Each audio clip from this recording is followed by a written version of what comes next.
শীতকালে সবচেয়ে মজার পিঠা কোনটি জানেন? কোনটা আবার? ভাপা পিঠা। সব পিঠার থেকে আমার কাছে ভাপা পিঠাটাই বেস্ট মনে হয়। চালের গুঁড়া, নারকেল আর গুড় দিয়ে অসাধারণ একটা পিঠা। হ্যালো এভরিওয়ান, আসসালামু আলাইকুম। কেমন আছেন সবাই? আশা করছি সবাই ভালোই আছেন। চলে এলাম আরও একটি রেসিপি নিয়ে। ভাপা পিঠা কম বেশি আমরা সবাই বানাতে জানি, কিন্তু এভাবে কি কখনো ভাপা পিঠা বানিয়ে দেখেছেন?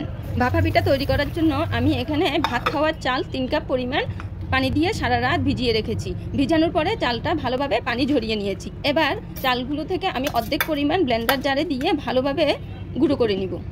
মাত্র 2 থেকে 3 মিনিটের মধ্যে আমার সবগুলো চাল গুঁড়ো করা হয়ে গেছে। দেখুন সুন্দর ঝরঝরে হয়েছে। এবার একটি চালনির সাহায্যে চালের গুঁড়োগুলো আমি ভালোভাবে চেলে নিব। চেলে নেওয়ার পরে অবশিষ্ট যে অংশটুকু থাকবে তা সরিয়ে নিব। এই যে সবগুলো চালের গুঁড়ো চেলে নেওয়া হয়ে গেছে। এখন এগুলো দিয়ে আমি পিঠা বানিয়ে নিতে পারবো। ভাপা পিঠা তৈরি করার জন্য মোস্ট ইম্পর্টেন্ট জিনিস নারকেল। সেই নারকেল নিয়ে নিলাম এবং নারকেলটিকে ভেঙে কুড়িয়ে নিব। নারকেলটা ভাঙার পর দেখি নারকেলের ভিতরে এই অবস্থা। নারকেলের ওই অংশটাকে সরিয়ে নিয়ে আমি এবার নারকেলটাকে ভালোভাবে কুড়িয়ে নিলাম পিঠা বানানোর জন্য। নারকেল কোরানো হয়ে গেছে। এখন আমি গোটায় একটি গুড়কে ভালোভাবে ভেঙে টুকরো টুকরো করে নিয়েছি।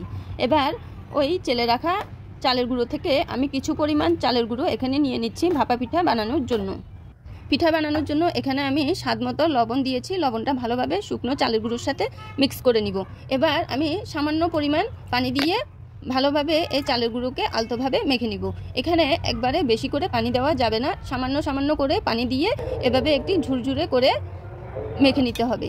এবার একটি চালনির সাহায্যে ভাপা পিঠার গুঁড়াগুলোকে রেডি করে নিব। এই পর্যায়ে আমি একটি হাঁড়িতে কিছু পরিমাণ পানি দিয়ে দিব। পানিটা ঢাকনা দিয়ে ঢেকে দিব, তাড়াতাড়ি যেন ফুটে উঠে। এরই মধ্যে আমার চালের গুঁড়োগুলো রেডি করা হয়ে গেছে। পানি ফুটে উঠেছে। এবার আমি ভাপা পিঠার ছাঁচটা বসিয়ে দিয়েছি। এবার ছোট্ট মাটির বাটিতে আমি চালের গুঁড়ো দিয়ে দিলাম, তারপর দিয়ে দিলাম নারকেল কোরানো, আর এবার দিয়ে দিব গুড়। এই গুড় আর নারকেল পিঠায় যত বেশি দিব ততই পিঠাটা খেতে মজাদার হয়।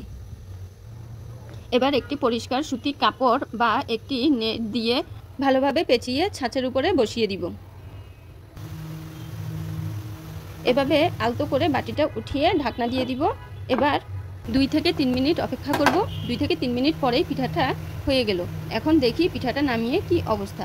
বাহ, দেখতে পিঠাটা দারুণ লাগছে। আমার বাসায় তৈরি করা চালের গুঁড়ো দিয়ে এত সুন্দর পিঠা হবে আমি ভাবতেও পারিনি।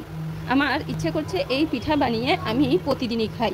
দেখুন দেখতে কি লোভনীয় লাগছে পিঠাটা। এইভাবে করে আমি একে একে সবগুলো পিঠাই বানিয়ে নিলাম।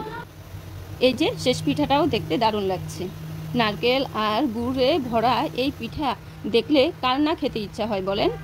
যদি আপনাদেরও খেতে ইচ্ছা হয়, এক্ষুনি এভাবে বাসায় চালের গুঁড়ো তৈরি করে ঝটপট পিঠাটা বানিয়ে নিতে পারেন। বাসায় তৈরি করা চালের গুঁড়ো দিয়ে বানানো পিঠা আমার কাছে তো খুবই ভালো লেগেছে। আপনাদের কাছে আমার এই ভিডিও কেমন লেগেছে অবশ্যই কমেন্ট করে জানাবেন। কিন্তু আজ এ পর্যন্ত, সবাই ভালো থাকবেন। খোদা হাফেজ।